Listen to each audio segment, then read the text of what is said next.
Welcome back to the Fantasy Hockey Podcast, Unsustainable Wednesdays. We will keep this intro short since the week preview was really long for you guys. So the only thing I wanted to say was thank you. We've been trying for 4 years now to get the top spot on one of the charts that we track on Apple, just trying to be one of the top podcasts, right? And for the first time ever, everyone that listens to this, made us the #1 fantasy sports podcast on Apple in Canada. That's a mouthful. It almost makes it seem like it's not that cool, but trust me, it's pretty cool. It's pretty cool for us.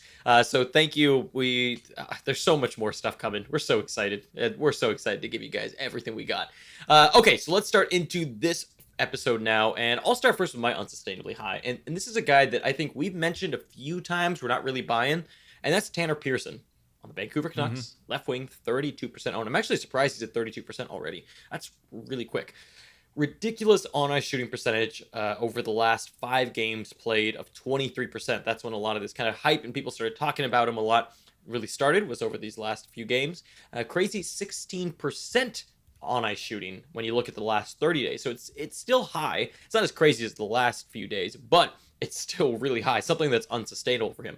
His own shooting percentage is also inflated at 33% over the last 14 days, but he doesn't shoot that much, so it doesn't make that big of a difference. His IPP is also high at 80% over his last 14 games, and he gets no power play. I'm just not buying in at all to Tanner Pearson. Maybe a good short-term stream right now, but as far as anything kind of long-term, just not buying it. There's a lot of weird stuff going on with Vancouver. And you've got Pearson, you've got Virtanen, who's doing Craig Smith stuff, which is basically a million shots. His numbers look good if it was an 18-minute-a-game guy. Same thing with Craig Smith. I don't understand either one of those guys. It kind of reminds me of Tyler Myers Vrana as well at the beginning. Yeah. And Tyler Myers, yes, who you mentioned, right? He's doing some silly stuff sometimes too. He's doing very silly stuff. All right, my first one here. And by the way, we're recording this Monday night. The games that happened Monday night are not involved in these stats, and there's one more happening, so we may react to things in the Columbus Kings game potentially, which is going to start in like 3 minutes. Sam Girard is my first one. Defense 27%. Nope. No, sir. What you don't do is react to a player that has that does well in blowout games, and that's what happened here. Sam Girard hasn't been doing like sustainable stuff at all. He was decent for the stretch that Makar was out, but he's not even like really playing a ton of minutes either for himself. He's been, typically in like he played 16 minutes a few games ago, some low minutes here. And then of course, they scored a ton of goals in their last handful of games, not including tonight's loss to the Islanders where they were shut out. But he went up with 8 assists in 3 games. And it doesn't take rocket science to tell you that's not sustainable, but it's more than that. He also is not getting good power play deployment, which makes sense because Makar is back. He doesn't get very many shots. He doesn't get very many hits. His blocks are like all right, but most of you aren't in blocks leagues. And even if you are, they're not like great or anything.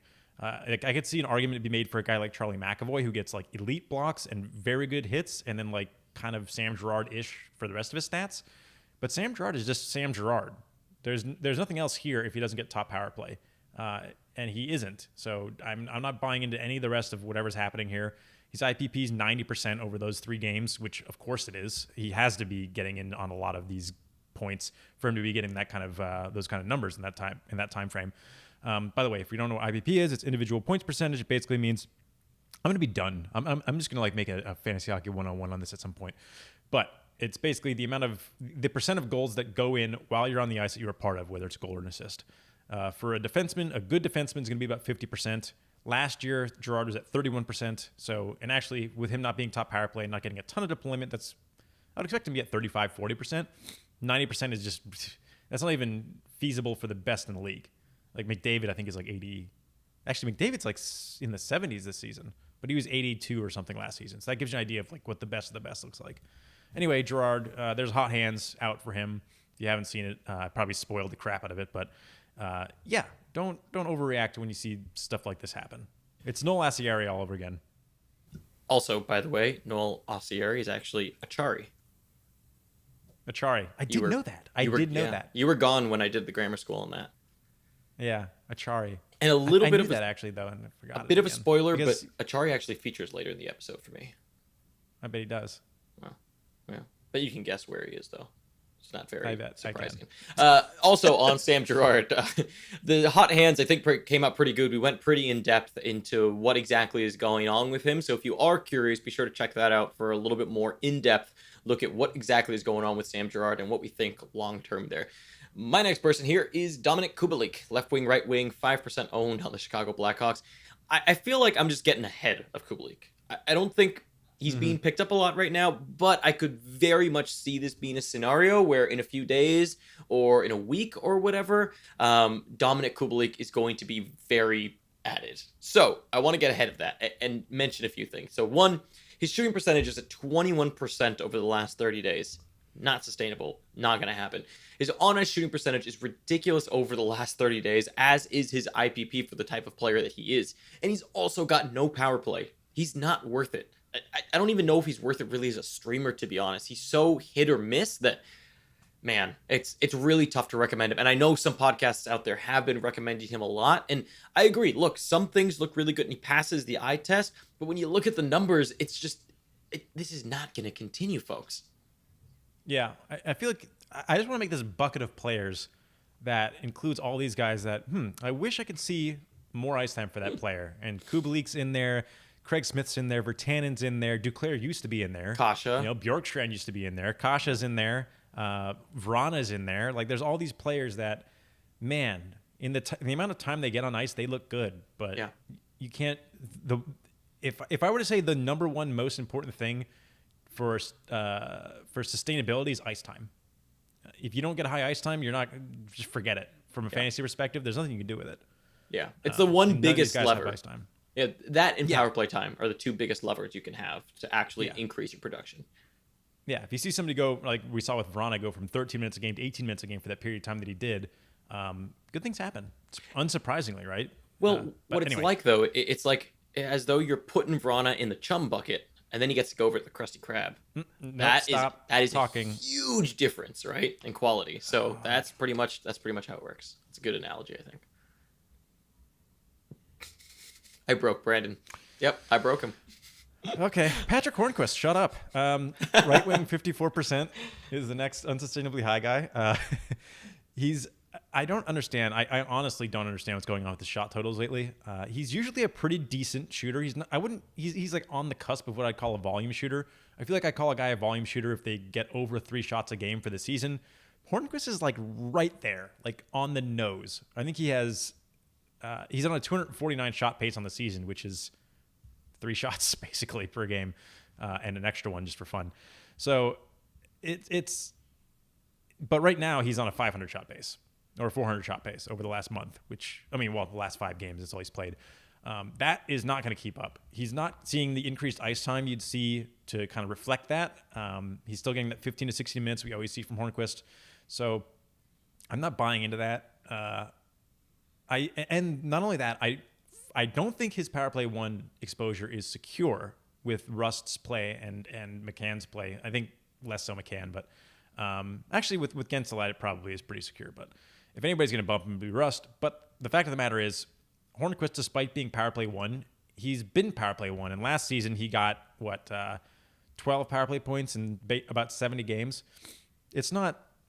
He's kind of a role player. He's a net front presence. He's not the goal scorer on that power play, especially when Crosby comes back, which is where you might be able to see Rust bump out Hornquist, although it seems more likely that it'll be Hornquist sticking around at this point.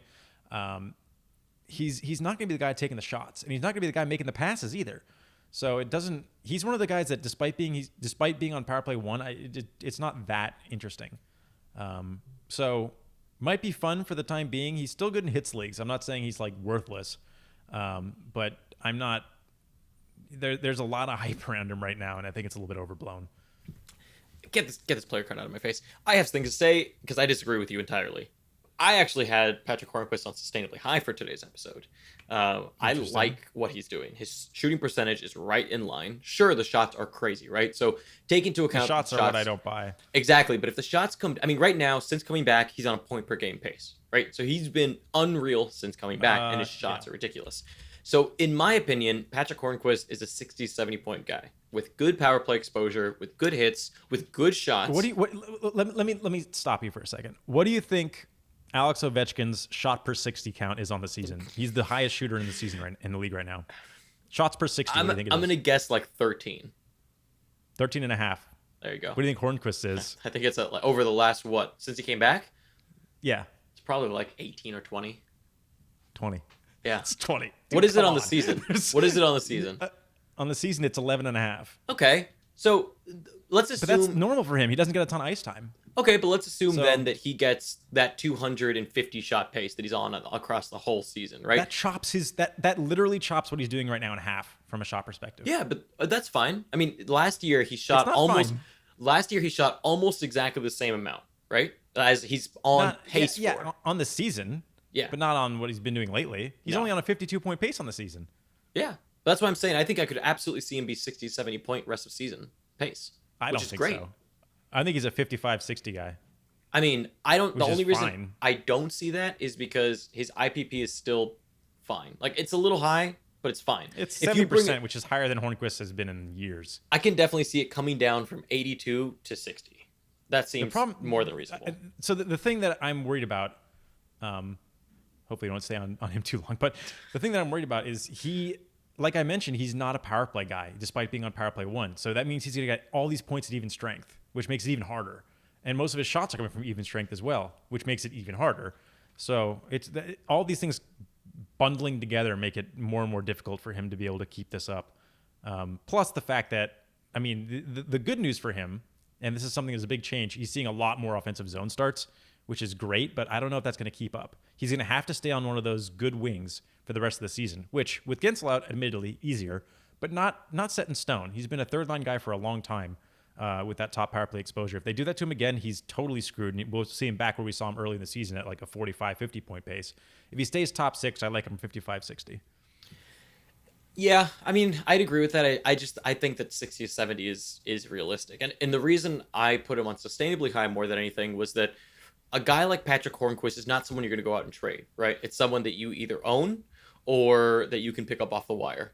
And a guy like that, I really like. And on top of that, you've probably been doing fine without him for the whole season, right? And so he's just an added bonus.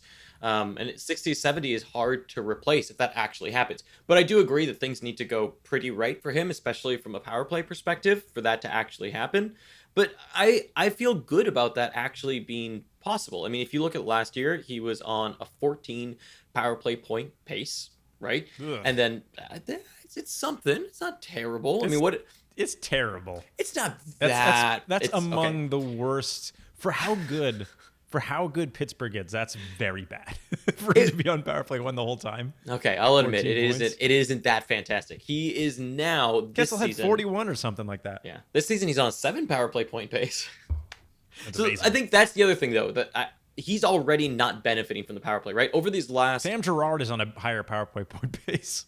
Yeah, I mean, that's because Kale was out for a little bit, though. But, okay, the last point I'll make on Hornquist. The thing that I am optimistic about with it is more so also that, yes, last year's wasn't that great, and this year's isn't good either. Since he's come back, he hasn't benefited at all from power play time. And so he's not reliant on my downside is that he has to keep this up at even strength, which is to make it harder. But his minutes are the same at even strength, which is good to me. That's because his minutes haven't really changed. If you were getting more minutes, for example, I would have brought him down to that 55-60 range. But because his minutes are the same as last year, the real differences here are going to be shots are going to come down. His IPP is going to come down. So I could see a reduction in 20 points-ish, which puts him right at around 62 points. Point base, at least.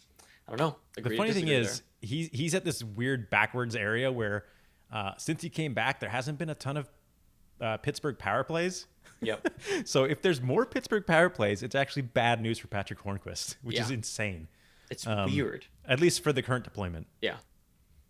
Okay, so let's go on to my next one because we spent quite a bit of time on Patrick Hornquist, and now we're going to go to one of my favorites in Neil Pionk, defenseman 71% owned. Now, you might be asking yourself, how is Neil Pionk on this list? Did you not just recommend him as a long-term target and say he's your favorite for the week? Yes, I did. I almost put him on Sustainably High, which would make this hilarious, but I didn't. He is absolutely sustainable. Oh, you almost put him on Sustainably High?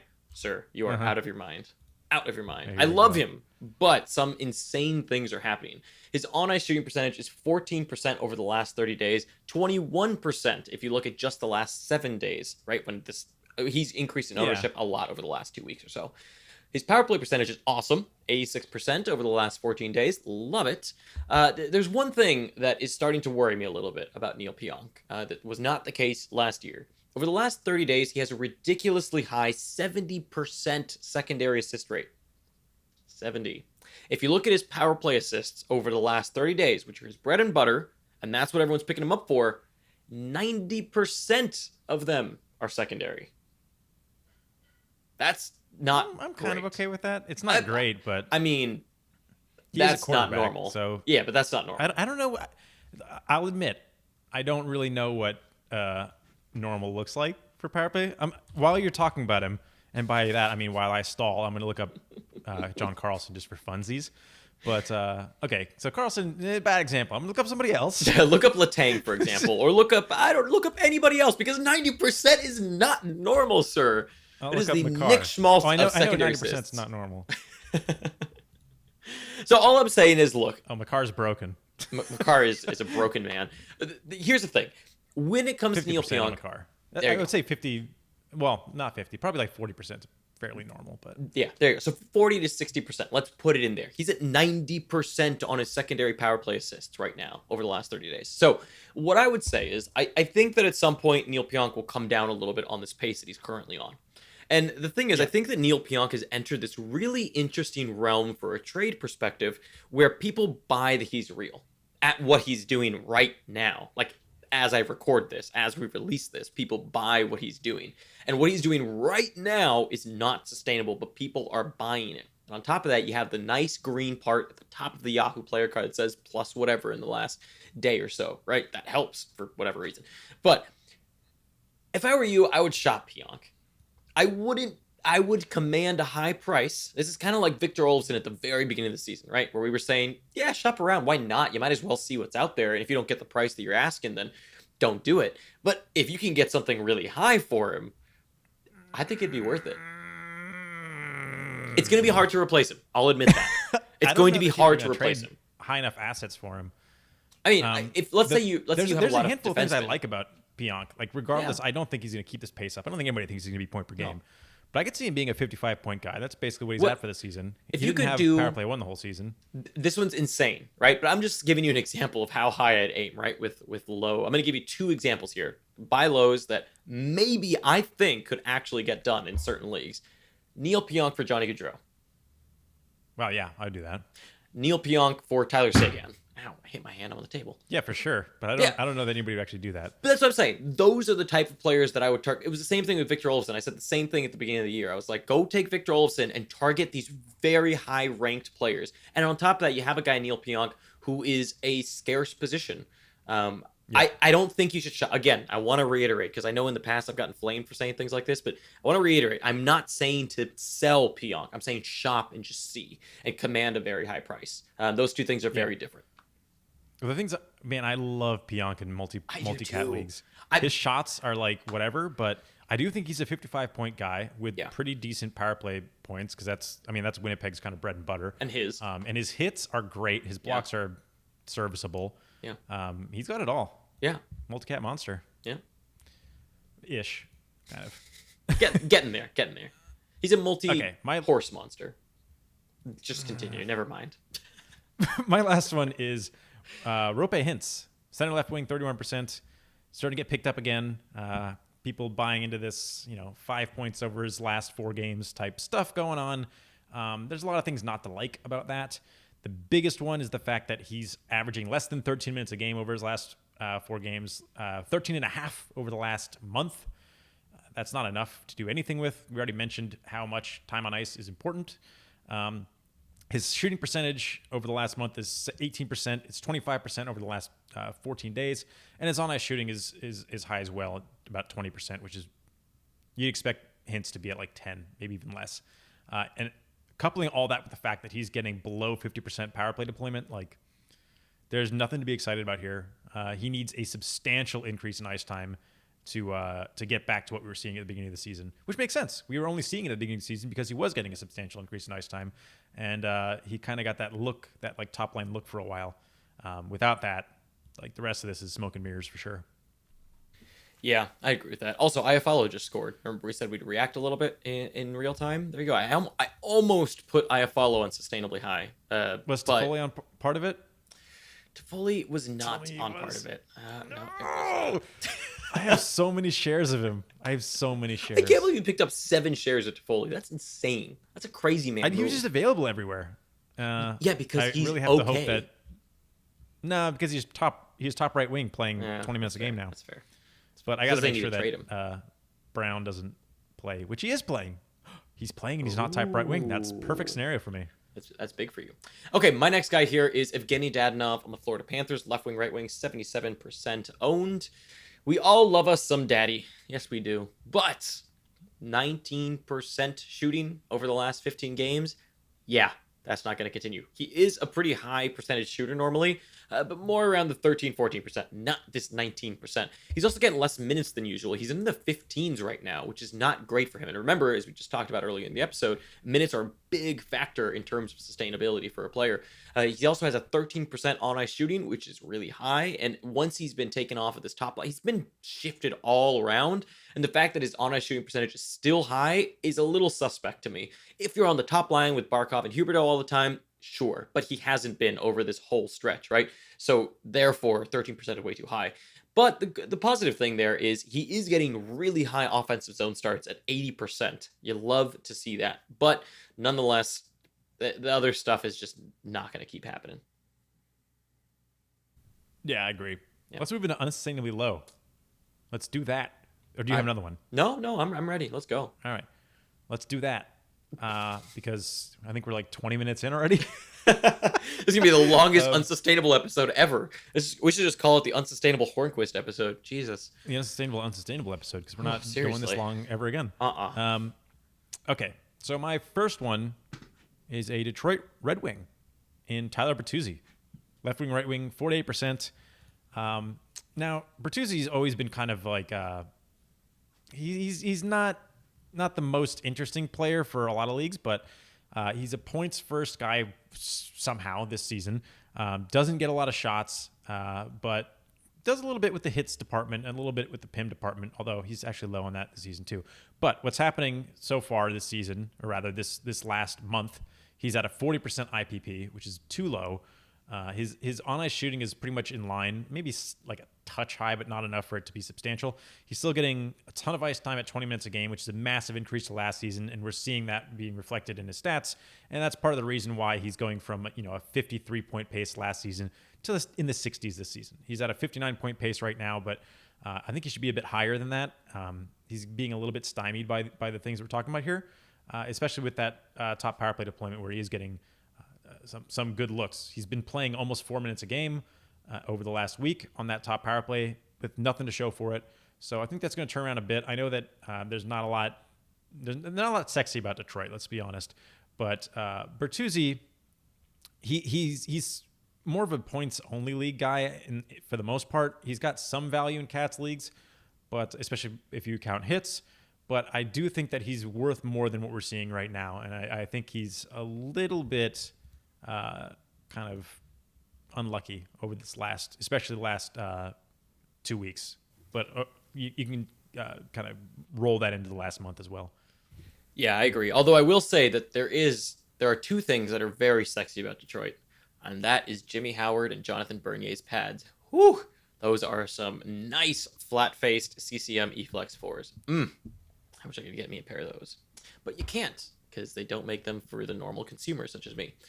Okay, my next one here. That's a little bit of goalie talk for you, for those of you who play goalie.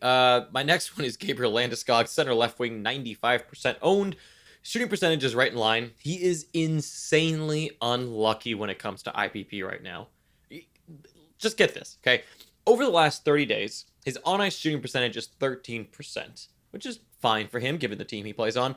Yet his IPP is only 40%. And then, as though it couldn't have gotten any worse, 24% on ice shooting over the last 7 days. So the team was just scoring a ton. Remember, of course, that's how we got this whole Sam Girard situation, was that they just blew out teams and had crazy high on ice shooting percentages. Everyone did. Yet, he was involved in only 20% of the points he was on the ice for. That's it. Gabriel Landeskog. Yep. It's not, I don't, trash man. It's insane for him. Clown man, trash man, whatever you want to call it. It's insane that that's happening. Power play percentages dipped a bit as they've been trying these weird things. They've been double shifting McKinnon a la Ovechkin, and then splitting up Ront and Landeskog on the power play, which we talked about a little bit on the hot hands for Sam Girard. I don't expect it to last, though. I still think Landeskog can get to around 70, but the big mover needs to be this IPP. The IPP is just way too low on the season, and as of late, and part of that has to do, honestly, I don't even know. It's so bad right now. I don't even know what to say, because there's other guys who are doing just fine, and it's pretty much just Landeskog. It might be a little bit of a different usage. Maybe he's serving a different purpose on the ice. To be fair, I'm going to have to watch more Colorado games. I watched only one last week. I need to watch a few more, but it's just very, very weird. And if you're an owner of him, I would hold. But I do think he might be one of my favorite buy lows in a Cats league. One of my favorites. I would definitely knock on the door and see what people are thinking about him. Speaking of favorite buy lows, my next one is Erik Karlsson. Yes, I had him too. 99% owned. He's getting 80% of the power play deployment as they're putting Burns and Karlsson together. Something we kind of mentioned last season as a thing that I wouldn't do if I were the Sharks, and now that everything's the way it is, I would absolutely do it. And it makes sense that they are doing it. Because of that, I expect to see his power play point pace rise. He's getting a lot of ice time there, both from a percentage standpoint, but also from a TOI on the power play, because he's playing like 80%. So he's out there a lot. With that, he's also got a pretty low on-ice shooting of only 6.3% on the month. That is very low. So you couple all these things together, and you're coming up with a guy that's underproducing by a pretty significant margin, especially over the last month. So, and he's got 8 points in the last month over 14 games. So I would expect that to be significantly higher. I still think that, I don't know, he's going to get there. He's at a 57-point pace right now, which is fine. But in the last month, he's at a 47-point pace. So that's long enough for owners to get frustrated, which is why I really consider him a buy low. I still think that if he gets his everything back in order, he should be like a 65, 70-point pace guy with pretty good peripherals. Like he gets pretty good shots, and they're coming back up, which is nice to see. He dipped for a long time, but over the last month, he's back to about 3 a game, which is great for him. His hits aren't there, and his blocks or whatever, so maybe his peripherals only come in the form of shots. But the key things that I'm liking here are the big power play deployment, the low on-ice shooting, which doesn't make a ton of sense, and the fact that everything else seems pretty sustainable and that we're actually seeing more shots out of him. So his ice time is the same as last season, basically. So I don't see a ton of reasons, despite the fact that San Jose can't seem to get anything right, that Karlsson shouldn't be able to get back to some sort of form similar to last season. Because I had him too, I have 2 quick thoughts. Mm-hmm. One quick thought there is, I think that what you do with Erik Karlsson depends largely on whether you believe the Sharks can fix their on-ice shooting percentage woes. Because this has been a thing they can to some extent, because 6% is, jeez. But that's the thing. That's like an AHL team playing an NHL team. I mean, honestly, the Sharks have at times looked like that. That last minute against the Caps, that was an AHL team move.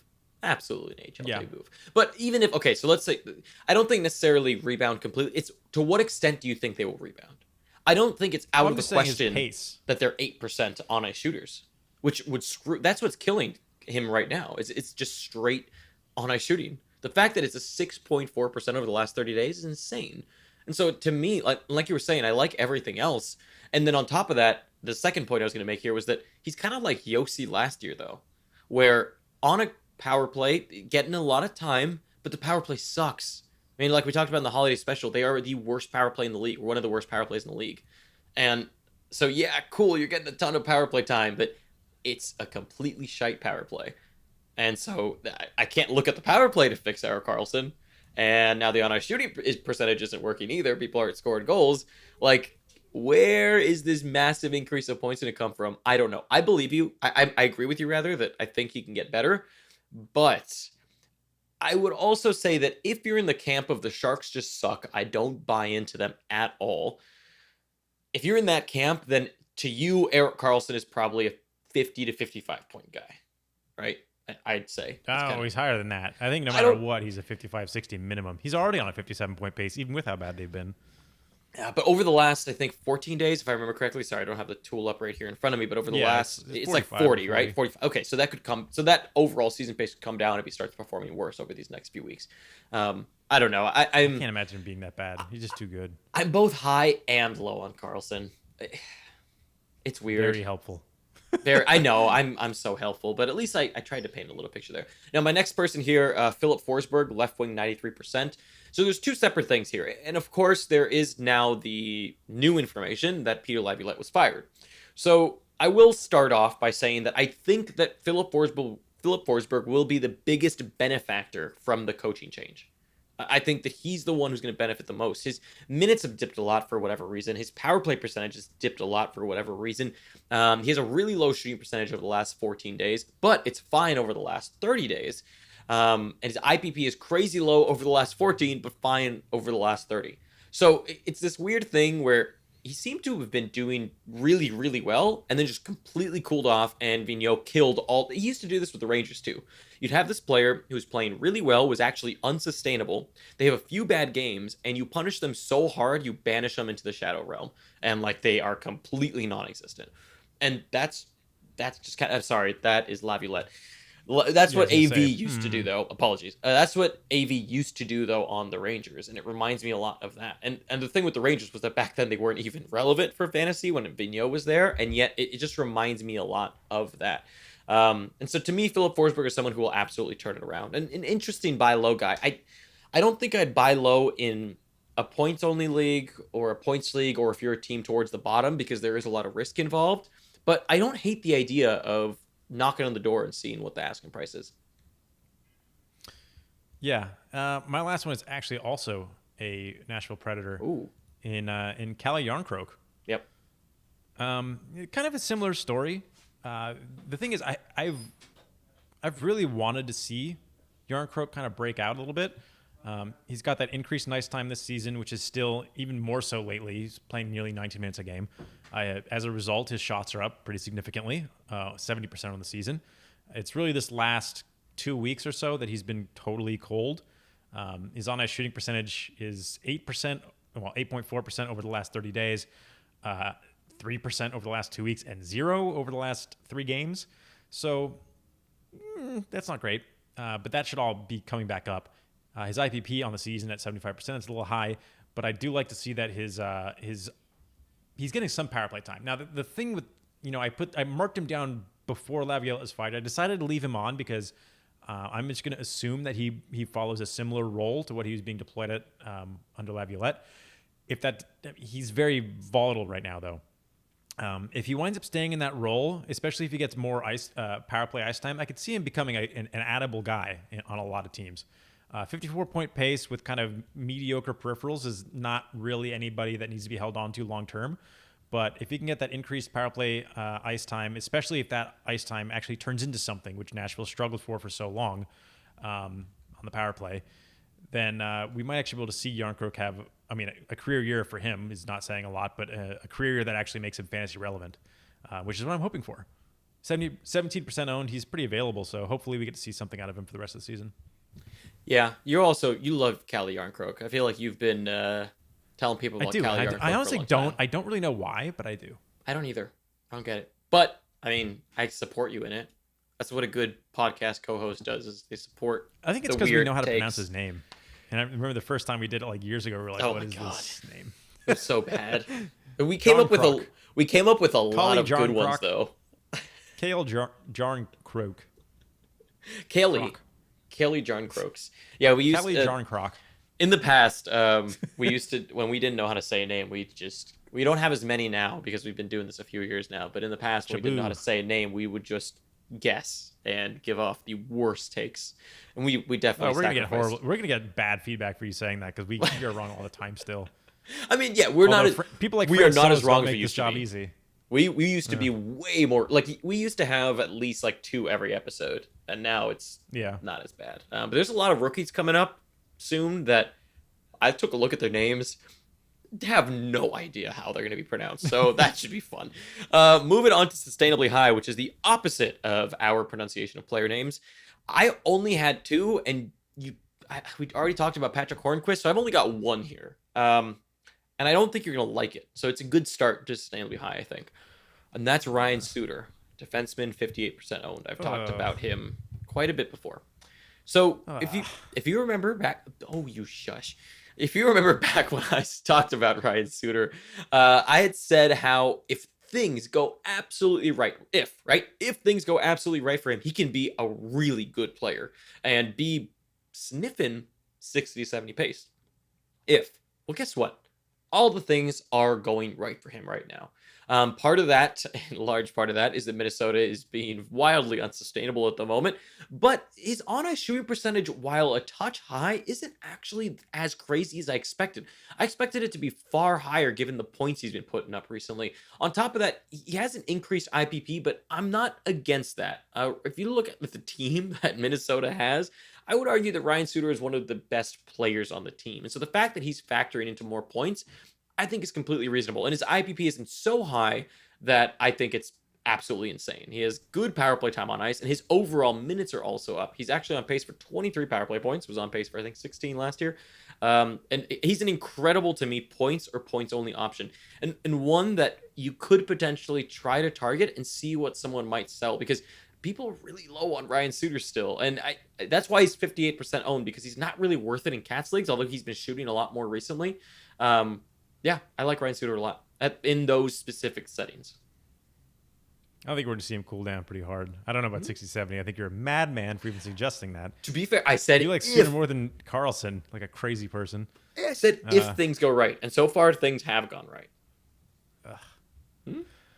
Anyway, I'll go ahead and jump into 2 of mine because they're on the same team. Kyle Connor and Blake Wheeler. I'll start with Connor. Kyle Connor. Now let's be honest. I don't expect him to get 2 points a game for the rest of the season. That should be obvious. But with his increase in shot production, which comes a little bit with his increase in ice time this season, I'm loving that. He was a guy that you were able to get so late because he came into the season hurt, and man, did that ever pay off. His IPP actually seems low last season at 55% and is in line this season at 66%. That sounds perfect. So the idea of a point per game Kyle Connor seems plausible, really plausible. And I think this increase in power play percentage, which we're seeing with both Wheeler and Kyle Connor, man, that looks good. That was like one of the things that, yes, Connor was top power play last season, 19 power play points, fine. But when you saw Wheeler and Scheifele Scheifele actually didn't have a ton, but Wheeler had 33. I actually think there's room for improvement on Connor. He has 20. He's on 20 power play point pace this season, so maybe he won't get too much more. But that increase in shots is what I'm really liking to see. I think the goals obviously are going to relax a bit, but I do think that he being close to point per game, 75, 80 that might be what we see Connor at rest of the season. And on the other side, Blake Wheeler, after making everybody panic and essentially centering a worse line than he was on to start the season with at the right wing of Scheifele, he's now centering Ehlers, who's benefiting quite well from that, and Roslovic, who is not. Roslovic, right? We've done this before. Roslovic fixed. He's been doing great. He's been over a point per game pace for a month now. We basically pegged him at about 90 point pace to start the season. He's at a 70 point pace right now, but I wouldn't be surprised to see him end the season at somewhere between 80 and 90 point pace, which will land him at the end of the season at 75 to 80 points or something, which is pretty good. So hopefully that you didn't panic too much especially when that center shift happened. But he, as well as seeing something like 90% power play time over the last 2 weeks. And beyond that, a lot of his numbers look fairly sustainable. His on ice is a little high, but so is Connor's, but not insanely so. So yeah, neither one are going to be seeing the 100+ point pace that we've seen over the last month for both of them, but they should be pretty close. They should be, drop off a handful of points pace from that and give him, that 80 to 90 point pace for Wheeler and maybe a 75, 80 point pace for Connor. And it seems pretty much like what I'm seeing in the numbers here. Yeah, I agree. I mean, I think Wheeler is a 90 to 100 point pace guy rest of the season. That's what I think. I wouldn't give him that high. It's possible, but I wouldn't give him that high. Okay, the last one here, because nobody's listening still, is Sami Vatanen. At least he's 24% owned. He's sat at 8 and 9 single digits forever, but just the amount of defensemen that are so high owned when you have guys like Vatanen just hanging out, I still am just confused. So on the season now, and remember, this season began with Vatanen not seeing a lot of power play time. He's on a 49-point pace, which is more than serviceable as far as a point pace for a defenseman. Basically, anything north of 45, and you're talking about a power play one guy most likely. I think we looked into this at the beginning of last season, or at the beginning of this season, actually. We looked at last season's numbers. I think there was 2, maybe 3 defensemen that topped 45 points without being power play one, and it was Ryan Ellis and Ryan McDonough, I think. Yeah, it's very not hard common. To do. It's very uncommon. So Vatanen is north of that, so he should be on your radar just because of that. His IPP is a nice 50% on the season. Remember we mentioned that's pretty much in line for a defenseman. His on-ice shooting is 10% on the season. That's pretty decent, maybe a little high for what the Devils are. But he's seeing 60 to 70% of the power play time. Why not? There's nothing here that suggests to me that what we're seeing is nonsense. And that means that a 49-point pace is not what he'll end at. I actually think he's going to be closer to a 55-point pace. Yeah, his shots aren't fantastic, but they're not horrible. He gets about 2 a game, which is fine, I guess. And his hits and blocks are reasonable too. So he gives you decent stat coverage. You're going to get triple digits as a pace for all 3, hits, blocks, and shots, which is fine. And this is not a 24% owned guy. These numbers make no sense to me. I get that Vatanen's been in the league for a while, and he has never really been a guy to hang on to season long, more of a streamer option than most time. And maybe that's why people are hesitant. They remember the name Vatanen, and they remember he doesn't really matter that much, but he does now. So stop waiting. Yeah. You see, what really happened was that Duclair got injured, and you needed another guy. And so now Vatanen's your guy. I'm pumping both of them. Yeah. Duclair. But all jokes aside, Armia, I agree with you so hard. Bjorkstrand. I don't even know who else. Yeah. I mean, there are so many highly owned defensemen. Ronick, yeah. That's what I was saying. Ronick, that's what I was about to get to, is both Ronick and Vatanen are lowly owned, and there are so many highly owned defensemen I can think of right off the top of my head that I drop for guys like that. I'd drop Subban. I'd drop Morrissey. I'd drop Charlie McAvoy. I'd drop, I'm trying to think of Aaron Ekblad. Trying to think of some other ones here. I'm trying to think of the teams that are out there. Man, okay, those are the ones off the top of my head that I can think of immediately. I would drop Trouba in a non-blocks league for either one of those guys. Yeah, a non-blocks league, I would drop Trouba. I would drop Eric Gustafsson. Oh yeah, I would drop. There's just so many highly owned defensemen that I drop for those two. It is really insane easily. To me.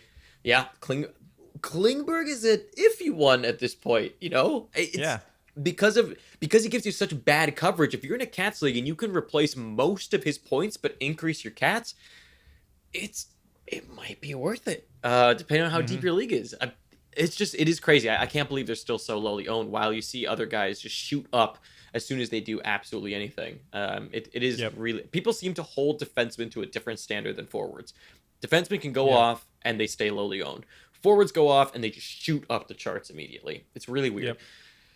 Okay, so do you have any more Sustainably High guys? Okay, I'm glad we got the Vatanen rant out of you. If you could, you'd probably put Vatanen in every single one of these categories just so that people could hear his name more often. They'll get there. Okay, so I'm going to start with my Sustainably. Let me prophesize something. Yeah. Vatanen will be 65% or higher owned by the end of the season. I disagree because he's going to get traded. Oh, yeah, maybe. Yeah. Let's assume he doesn't get traded. Okay. Assuming he doesn't get traded. Assuming no trade, I agree with you. Yeah, we'll see. Maybe he doesn't get traded. Then we'll see. Okay, I'm ready to make some people mad here on Sustainably Low. You ready? I assume I know what your first one's going to be then. Do you? What team do you think it's on? Arizona. No. Wow. Okay, I think I know where you're going. No, Victor Arvidsson on Nashville, left wing, right wing, 71% owned. I love him now. With Laviolette fired, I'm like, please tell me what's going to happen here. I feel like I'm going to get... He's like one of the highest upside guys on the team. So I mean, to see the coach get fired, he might benefit more than even Forsberg does. I don't know. Because he has to fix... Still hurt. He has to fix so many things. His shots are non-existent. His Corsi, which are his shot attempts, right? So how many attempts are you putting on net, are decreasing. His shooting percentage over the last 30 days is actually high. Which, again, is only 7 games because he came back from injury. But still, his IPP is a touch low. But honestly, he's been playing so much worse that it's not surprising that his IPP is lower. Like, it should be lower. He has objectively played worse this season. And his on-ice shooting percentage is fine. He's getting less offensive deployment. But honestly, that might have to do with just Nashville playing worse over this last stretch. In my opinion, the only thing that's... We've talked about this many a time. The only thing that fixes Victor Arvidsson is shots.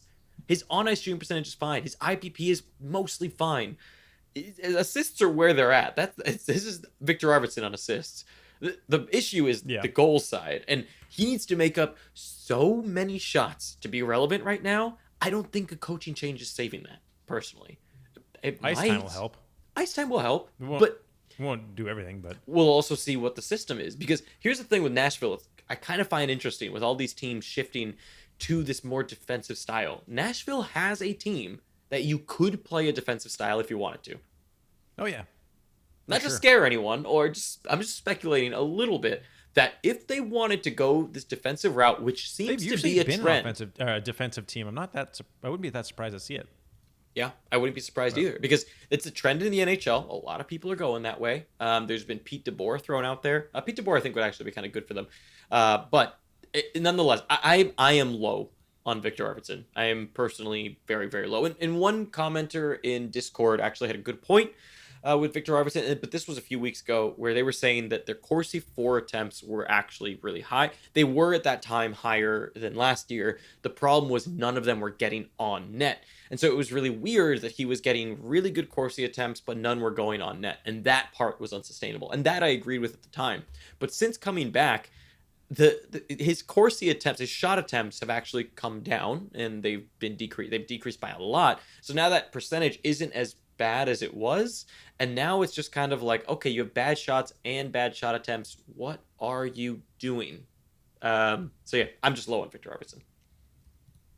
I want to believe. I know you love Victor because you love volume shooters, but the problem is he's just not a volume shooter this year. And my son's named Victor, so I'm a little bit biased. It does. But you didn't spell it with a K, so you failed there. I didn't spell it with a K. I lost that. I got the name. I couldn't get the spelling. Although, honestly, if I had done that, I would have had to slap myself. Probably. Okay, everybody can hear my loud, stupid keyboard while I type in the guys that I forgot to put in here. Although I know what I'm going to say about them, but I just want to, if I need backup. I have a feeling that one of them is kind of inflammatory. Yeah, the first one I'm sure everybody is probably aware of. It's not Phil Kessel, so who else is it, right? Oh. Taylor Hall. Wow. Left wing, 97%. You came around. So this isn't like this isn't a Taylor Hall's dead kind of. This isn't like a funeral. I mean, he's still going to be fantasy relevant, but what are you supposed to do with this system? You know? He's getting less ice time, which is not totally surprising. They don't really need him in the same way that an offensive-focused team would need him. So his point pace is down to 65 on the season. I mean, it's even worse since he joined Arizona. I don't know, man. I think he's like a 60 to 65-point guy, probably.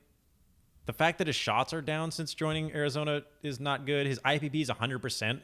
90% in the last month, so that's not going to be fixed anytime soon. Although that is coupled with a very bad on-ice shooting percentage, which is kind of balancing the whole thing out. But yeah, there's not a lot to be excited about, and unfortunately, that's kind of just the name of the game in Arizona. It's not. It's by design. Yep. And we talked about this on the holiday special. I remember I mentioned this when we were given projections, and I was much lower on Kessel and Taylor Hall than you were, and the reason for that was exactly what you're saying. Just the system is not one that's made for offensive players. Well, I think you said something like 50 points for Kessel, and I was higher than that. I'm not wrong yet. I have to go back. Am I wrong so far? I don't think so. I don't want to listen to you. It's been like 3 games. What happened to those 3 games? Did he get a single point? He did. Shut up. He did. He did. He's point per game whether there's 3 games. You shut up. You are wrong. Kessel is a 100-point guy the rest of the season. Yeah. Oh, I disagree so hard. Oh, man. He's on a 45-point pace on the season. But yes, that's the problem. And look, one thing that actually... Arizona is an interesting learning point, because remember that on the week preview I'd mentioned something about Dallas, and I saw a comment today. I'm trying to remember who it was about. I think it was about Heiskanen, and they were like, oh, Heiskanen was so good and he's slowed down now. What do I do?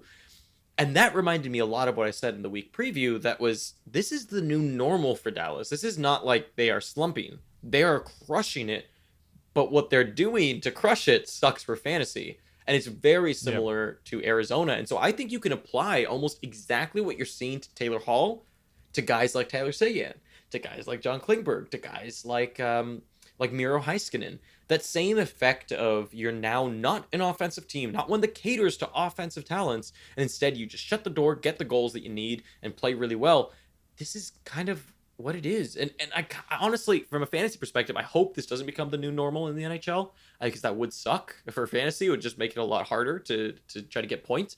But that's just completely an aside. But I agree with you on Taylor Hall. I think we do this a lot on this show, where we tell you guys need to be recalibrated in your brain and be like, you know what? You thought they were a 90-point guy. They're not anymore. They're not bad, but they're not 90 points. And that's definitely the case with Taylor Hall. So my next one here is actually on Arizona as well. I probably should have just mentioned him in that long rant, but I completely forgot. And that's Christian Dvorak, right wing, 20%. The experiment was fun, wasn't it? It was fun while it lasted. Yeah. The rush to the waiver wire was fun when everyone picked him up, just like I did too. Did mention to be a little careful about him. You did. Yep. And I didn't listen to you. And look where that got me. Right on Sustainably Low. Shooting percentage is low. On-ice shooting percentage is fine. Again, remember, it's Arizona, so the shooting percentage being low is kind of normal, though. Although it's 6%, which is way too low. On-ice shooting percentage is fine. IPP is a touch low, and minutes are fine. The truth of the matter is, he's a 45 to 50-point guy, if everything is in line. Yeah. And that's it. Yep. It's just not someone worth holding on to. A really good real-life player that just does not translate to fantasy. You want to know who's not a 45 to 50-point guy and yet is being recommended to be picked up by some places is Alex Galchenyuk. Oh, boy. I love his 9 minutes last game. Those were beautiful. Yeah. Wow. I love picking up players that play 9 minutes. That's my goal in life. Two games in a row of playing around 10 minutes a game. Honestly, even if they had him lining up with Crosby, I wouldn't bite. I don't think. I would assume it'll happen for a couple of games. He won't get good ice time, and then he'll get pushed back down to the third or fourth line. This is the third time that we've been hyped about Galchenyuk for some reason. Remember, everybody was in on him in Montreal, and then it was kind of like, well, maybe not. And then he went to Arizona, like, ooh, fresh start. Nope. And then he gets to Pittsburgh. Oh my God, you'll play with Crosby. Nope. So I'm over it. Yeah, I'm done with Galchenyuk forever. I think at some point you just got to accept Galchenyuk is who he is. And look, and this is the crazy thing too, is that he got handed the perfect opportunity on a silver platter in Pittsburgh right now with Gensel going out. Like, I couldn't dream of a better scenario. The coach even says Galchenyuk's going to be the first one to get that spot, right? And what does he do? He does it, and then after that, he plays 2 straight games under 10 minutes. Yep. I mean, like... Lost it to Cahoon. It's just... Oh, man. And McCann is playing so well that he's going to get first spot, I think, with Crosby. I'm guessing they keep Rust and Malkin. The second line will probably be Malkin, Rust, and if Hornquist. they were to split up Malkin and Rust, that would be insane. It would be insane. I think Rust stays on the right side, so I think Hornquist is either going to be top right wing or he's going to go back into the third line. Yeah. I don't think he's playing with Malkin. I don't know who's going to be left wing there, but... Yeah. I mean, Cahoon, maybe? I would assume McCann is on the top line with Crosby. I don't know. That might be the one that's flex. It might be McCann, Malkin, Rust, and then Crosby, Hornquist, and somebody. That's a fun line. Yeah, I'm done with Galchenyuk, man. I've given up. Yep. I'm done. Okay, my last one here. Noel Achari, center right wing, 22% owned. Did you guess that he was sustainably low? Because if you didn't, you should have. Minutes are up, but no shots, no power play. He's like a 40-point guy. He's very similar to Christian Dvorak, pretty much. People rushed to the wire to grab him because he was playing with Huberdeau. And no, he just is who he is. Shocker. Shooting percentage is wildly unsustainable, 37.5% over the last 30 days. Yeah, you heard that right. 37.5% over 30 days. Not going to stick. Honest shooting percentage and IPP are low lately, but if you bring it up, he's pretty much a 40-point guy. That's exactly kind of where he falls in. His IPP will never be high anyway. He's just not. No. Yeah. He's not that player. That's just not who he is. Good peripherals, actually. He has really good face-off wins now that his minutes are up. His hits are up. His blocks are actually really solid for a forward. It's like 135 block pace, which for a forward is really nice. But, if you're in a defense I'm about to talk about. Damn it. I know who you're going to put. I'm so mad you have about no it. idea who I'm going to put. No, I don't. But if you're holding Achari for the face-off wins, hits, and blocks, you better be in a deep league, honestly. Yeah. Because to use a forward spot in anything but a very deep 16, 18-person league or very deep roster for those peripherals, yikes. I would not do that in a heartbeat. 22% is way too low, in my opinion. And that's still, I think before he blew up, he was in the below the 10s. So there's still a lot of people that picked him up and are holding on to him. So drop him. Yeah, okay, who's your defenseman? Aaron Ekblad. Kind of hinted at it. Saw it coming from a mile away. Totally new. 78%. He's below a 200-shot pace, which is typical Aaron Ekblad. Again, that's not terrible, but if you do that, you need to be backing it up with other things. He's on a 35-hit pace. That is bad. He had 114 last season. It might go up a little bit, but it's never been like 114 for a defenseman is not a high hit number anyway. His block pace is okay at 109, but there's nothing to be excited about. His IPP is actually higher than last season, but he's not a high IPP guy anyway because he's typically a defensive zone start guy. He's 44% offensive zone in the season, 40% last season, a little higher more recently, but I don't really see that kind of sticking. 27% of the power play time on the season, and that's dipping even lower lately with Yandel just kind of taking the reins as you'd expect. It's kind of Yandel's only job on that team is please don't play defense because you can't and just slap pucks at people and quarterback as you do so well. So Aaron Ekblad, he's currently at a 47-point pace. I see him, like we mentioned already, if you're not a power play one defenseman, it's very tough to break that 45-point mark. I don't see Ekblad doing it. I think he ends right around the 40-point mark, give or take a little bit. He's not fun. Not a fun guy. Yeah. No, I mean, we've never really liked Ekblad. And Ekblad is who he is. I mean, he's a funny case where I think every single season people always come in expecting more from Ekblad than he's ever done. It's like McAvoy. Yeah. Do the same thing with McAvoy. Yep. The only reason I would ever take McAvoy is in a blocks league. Yes. Hits and blocks league. It's the only time. Yeah. So there you go. That is the Unsustainable Hornquist episode, pretty much. And also, fun shout out to my boy Johnny Gaudreau, who has turned it around like crazy recently. So if you didn't sell on that or you bought low, he has been on an absolute tear recently. So just a shout out to him because he has really listened to those unsustainably low calls and finally turned it around. Thanks for watching this episode of the Fantasy Hockey Podcast. If you enjoyed it, please give it a thumbs up and consider subscribing. We put out videos all the time and we just want to help you win. Speaking of videos, you might want to check out these cool ones right over here.